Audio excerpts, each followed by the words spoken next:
এত অধিক সংখ্যক নারী যদি 8 ঘন্টার পরিবর্তে 5 ঘন্টা কাজ করতে বাধ্য হয়, তাহলে তাদের বাকি কর্মঘন্টার টাকাটা কে দিবে? দেশের নারী সমাজ, তাদের মধ্যে একটি আতঙ্ক ছড়িয়ে পড়ছে। নারীদেরকে চাকরি না দেওয়ার জন্য কি উৎসাহিত করা হচ্ছে না? উপস্থিতিবৃন্দ, সম্মানিত নেতৃবৃন্দ, বরেণ্য ব্যক্তিবর্গ,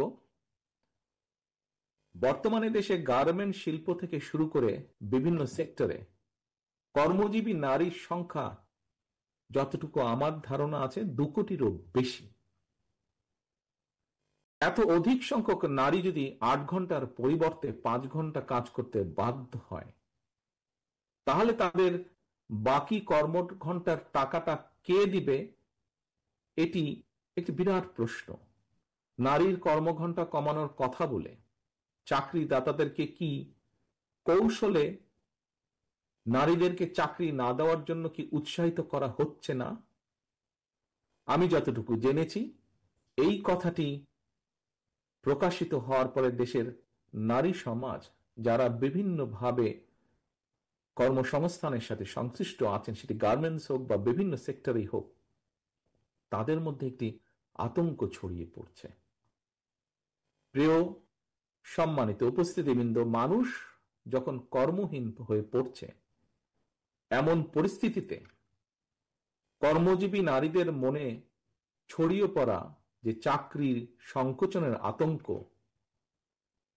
এটা বোধহয় অনেক বেশি গণভোটের চেয়ে দরকার, অনেক বেশি তাদেরকে আশ্বস্ত করা যে তাদের এই আতঙ্কিত হবার কোনো কারণ নেই।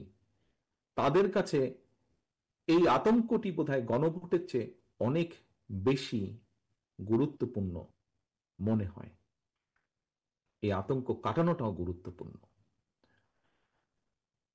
উপস্থিতিবৃন্দ, দেশে বেকারত্বের হার বেড়েই চলেছে। পত্রিকার পাতা খুললেই এরকম সংবাদ প্রায়শই আমাদের চোখে পড়ে। টিভি টকশো খুললেই এই ধরনের কথাবার্তা অনেক টকশোতে অংশগ্রহণকারী ব্যক্তির কাছ থেকে আমরা জানতে পারি। সম্প্রতি একটি বেসরকারি গবেষণা প্রতিষ্ঠানের রিপোর্টে বলা হয়েছে, দেশে বর্তমানে দারিদ্র্যের হার 28% এবং আরো 18% মানুষ যে কোনো সময় গরিব হওয়ার ঝুঁকিতে রয়েছেন।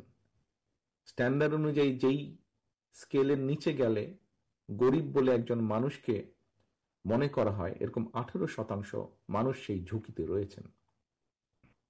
দেশে শিক্ষিতদের মধ্যে বেকারত্বের হার বেড়েই চলেছে।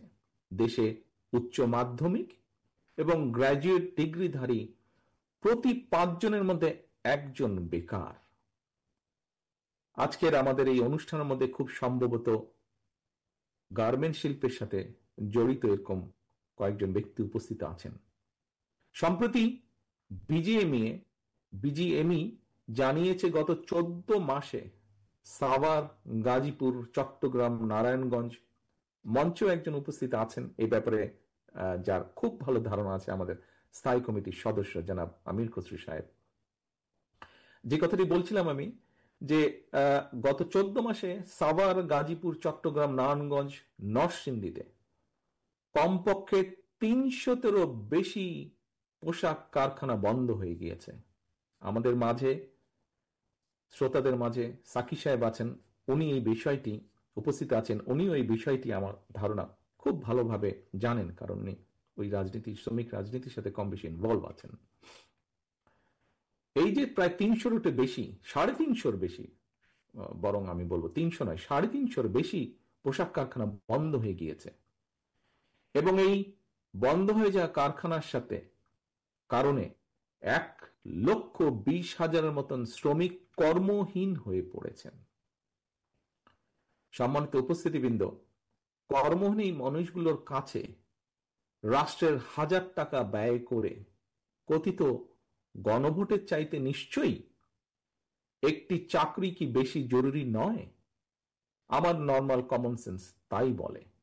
যে কোনো একজন স্বাভাবিক মানুষের কমন সেন্স তাই বলবে যে হাজার হাজার কোটি টাকা খরচ করে কথিত গণভোটের চেয়ে চাকরিহারা একজন ব্যক্তি মানুষের কাছে সবচেয়ে বেশি প্রায়োরিটি হচ্ছে একটি চাকরি বা একটি কর্মসংস্থান। আনফর্চুনেটলি মাসের পর মাস রাষ্ট্র মেরামতের নানা উপাদান নিয়ে আমরা আলোচনা করেছি, কিন্তু রাষ্ট্রের লক্ষ লক্ষ বেকারদের কর্মসংস্থান নিয়ে আলোচনার জন্য একটি দফা বা একটি দিনও আমরা নির্ধারণ করিনি বা করতে পারিনি। সম্মানিত নেতৃবৃন্দ, বিশিষ্ট উপস্থিত ব্যক্তিবর্গ, দীর্ঘ ১.৫ দশকের ফ্যাসিবাদী শাসন আমলে দেশের শিক্ষা ব্যবস্থাকে সম্পূর্ণভাবে পরিকল্পিতভাবে ধ্বংস করে দেওয়া হয়েছিল। এত সংস্কার কমিটি হলো, অথচ একটি শিক্ষা সংস্কার কমিটি কিন্তু করা হলো না। শিক্ষা ব্যবস্থার বিপর্যয়ের একটি ছোট্ট দিক, কিন্তু আমার দৃষ্টিতে অসম্ভব গুরুত্বপূর্ণ একটি দিক আপনাদের সামনে আজকের এই আলোচনা সভায় আমি উপস্থাপন করতে চাই।